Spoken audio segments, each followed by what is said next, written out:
তেতার যুগে ভগবান রাম যখন বাসন্তী পুজো করেছে, তার মানে অকাল বোধন যেটা আছে, রামের পুজোটাকে অকাল বোধন বলা হয়ে থাকে, কিন্তু রাবণের পুজোটাই সঠিক পুজো।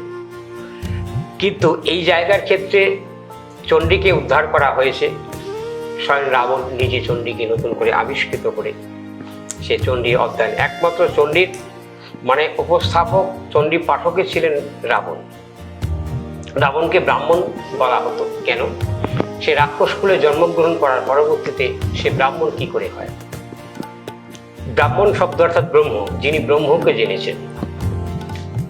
আমার বিগত একটি তথ্যের আগে আমি একটি অনুষ্ঠানের আগে আমি বলে গিয়েছি যে ব্রহ্মতত্ত্ব শব্দ অর্থাৎ ব্রাহ্মণ, এবং পরমাত্মাকে ব্রহ্ম বলা হয়।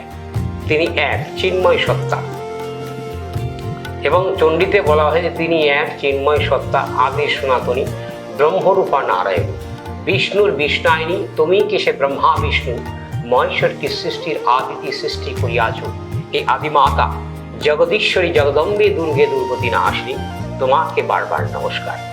এবং আমরা এই চণ্ডীর অধ্যায়, এটা সংস্কৃতটাকে আমি বাংলায় ব্যাখ্যা করলাম।